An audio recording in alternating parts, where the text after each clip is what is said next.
کې راځي وی د الله او یا سل رحمتونه څومره دا یو مثال دی ګوره په حقیقت کې داسې نه دا ډېر دی سل په هغې کې یو رحمت را کوز کړی دی په دې ټول مخلوق یې تقسیم کړی دی دا چې کله مور په بچو رحم کوي دا هغه یو رحمت دی تر دې حده پورې چې اس خپل د بچي نه اوچتئ چې بچي خوږ نه کم دا هغه یو رحمت دی هغه یو یې په انسانانو پیریانو او په دې ټول مخلوق کې تقسیم کړی دی او یو کم سل رحمتونه الله پریښي دي یرحم الله بها عباده یوم القیامت د قیامت پر ورځ به یو کم سل رحمتونو په ذریعه په خپلو بندګانو رحم کوي و عباده لفظ دی ګورې دا ټکي عجیبه ده د الله بندګي چې څوک د الله بندګي وکړي او الله راضي کړي نو الله قرآن شریف کې فرمایي وندع الموازین القسط لیوم القیامه قیامت پر ورځ به انصاف والا تلې مونږ لګو ولا تظلم نفس شیئا په یو نفس په پټې زیاتې نه کېږي وان کان مثقال حبه من خردل اتینا بها که پټې ګناو نیکی وي دا به پیدا کوو وکفا بنا حاسبین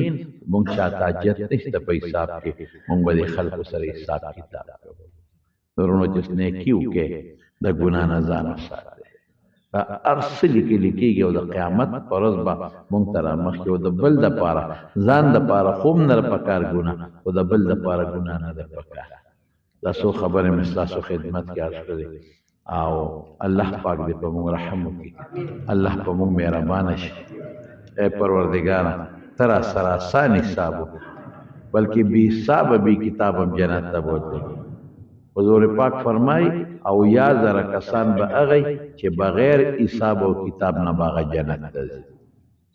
خدای پاک دې موږ بې حسابه بې کتابه جنت ته بوځي او الله دې خپل رحم په موږ وکړي دو کیسه بیماران دي زموږ څخه بعضې طالبان دي بلو دستاربندۍ نه تلل اکسیډنټ یې کړی هسپتال کې داخل دي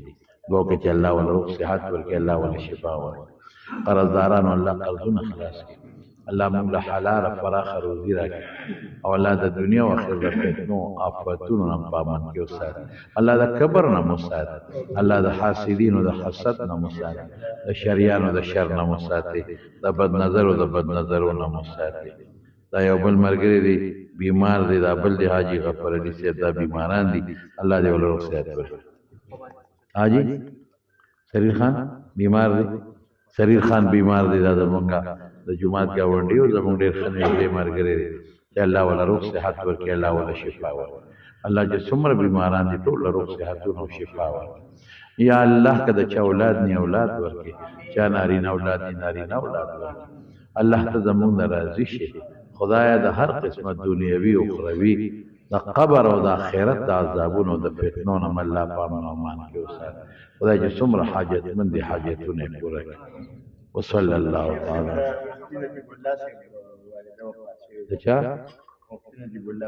پېښور والا ادا مفتی صاحب نجیب الله صاحب والده وفات شوی وه پېښور والا دعا ورته وکړه چې الله یې مغفرت نصیب کړي الله یې د آخرت خوشحالۍ نصیب کړي واده کې ته چې وایې رښتې خبره ده د بچو مې کته اوس په بوډا سر خدای شرمولی او ښځه کې د بچو دپاره غواړه دا خدای پاک دې بچو له که د چا هم رښتې ني نو خدای پاک دې له ښکلې رښتې ورکړي که مو جینکو ني خدای دې هغې هم صالحه رښتې ورکړي